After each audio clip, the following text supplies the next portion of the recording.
Today we are going to go over the rules of dodgeball. Now, I'm sure that every one of you has played dodgeball before, or at least thrown a ball at someone. But at Gulfview, we have some specific rules that you may not have had at Lake Park or Seagate or Avalon or wherever the heck you came from.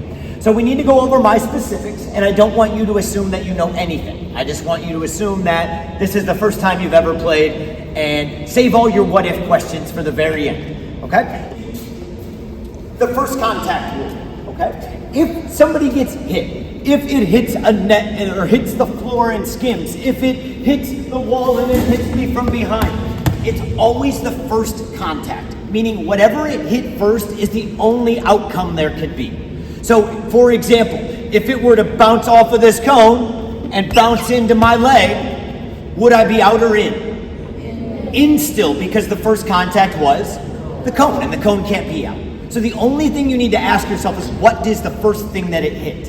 Okay? And that includes going off the back wall. There's hoops that are down, so if it brushes a net and then I catch it, is the thrower out if it brushes a net and then I catch it? Answer is no, they are not, because the net was the first contact and it can't hit anything else if I'm going to catch it and get them out. Now, obviously a catch gets people out, but one of your big differences, and I'll skip down to my second arrow first, is you cannot get back in. Now, later in the year, you're going to find out there's a way we shoot baskets and the entire team can get back in. But as we're just getting used to and into the rules today, if you get out, you go to the bleachers, and I would like for you to sit in the top 3 rows, because the first row needs to stay empty so the balls can bounce off of it if they roll over that way. I have a big problem with people that are over in the bleachers that are, either hanging onto a ball or trying to throw it out. When you're in the bleachers, your top 3 rows and you're done. You sit there and that's it. Now, again, later in the year, make a basket, you could come back in, not today. So, whatever it hits first means skims off the floor and hits you, you're not out. If it bounces off me and somebody else catches it, am I out? The first contact was me, so I have to be the one to catch it. So the answer is I'm still out. Now, I know in like Sky Zone or wherever you probably played before, if there's a couple of bobbles and he catches it, thrower's still out. We play first contact. I got hit, I have to be the catcher. Okay? So, first contact. I've talked about that. So let's talk about the actual gameplay. When we start the game, I know that many of you think that the balls should go right on the center line, but I like them staggered back and forth, and it all goes back to a story once where there's a ball right in the dead center, 2 people came running up for the same ball, clunked heads, one of them literally kind of got a little woozy, so we stagger them. Okay, we'll put like half of them on the one team's, half of them on the other, somewhere between the white line and the blue line. Okay, so that's how we start a game. I'll blow a whistle and you're going to come out. Some people like to be aggressive. They like to run out hard, grab a ball, throw it right away, or get out in a few seconds sometimes. It all depends on your risk level. But we play the blue line, which is this center line of a half court. Now you can reach over a line to grab a ball as long as both feet stay on this side of the court for right now, and any other line also. Sorry, my feet had to be in there. That's fine. Now, when you reach over a line, though, that's the blue line. You can't go over it. If you try to throw and jump over it and land over it, you are out. You must stay both feet on your side of the line. Eventually, if there's quite a few people on one side and maybe not as many on the next, and it's getting a little boring, the balls are just kind of laying there, I'll blow the whistle or say white line. That means they can advance a little bit further to the white line because there might be some balls they can't reach, and it'll help end the game a little bit quicker.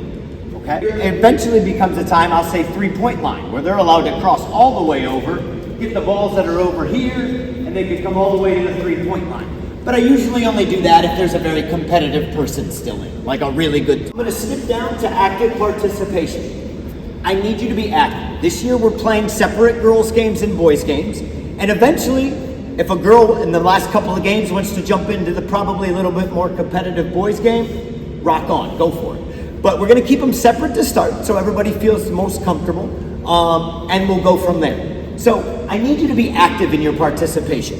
If a ball rolls by you or it's laying right beside you and you're just standing there looking like a statue, you cannot, to be honest, girls, I'm kind of talking to your side.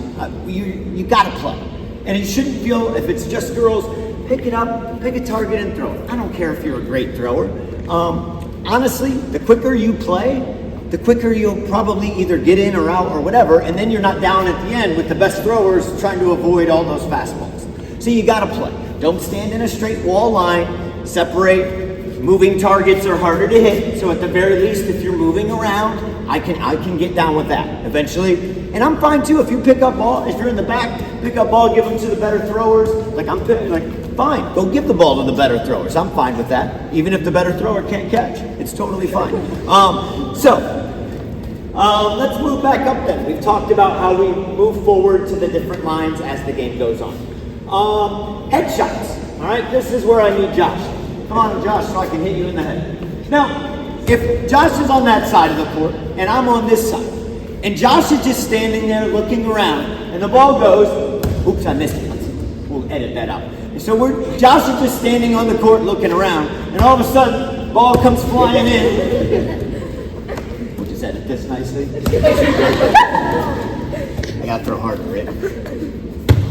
And blasts him in the face, then obviously I am out as the thrower. He didn't do anything wrong except get hit in the head, and that can't fly. So throwers gotta go sit down. But if there's a ball here now, and Josh is bending, I throw it, and Josh bends down and it gets hit. When I throw it, I'm trying to hit him in the leg or lower body, and he put his head down into the strike zone. So in that scenario, let's hit you again just for fun.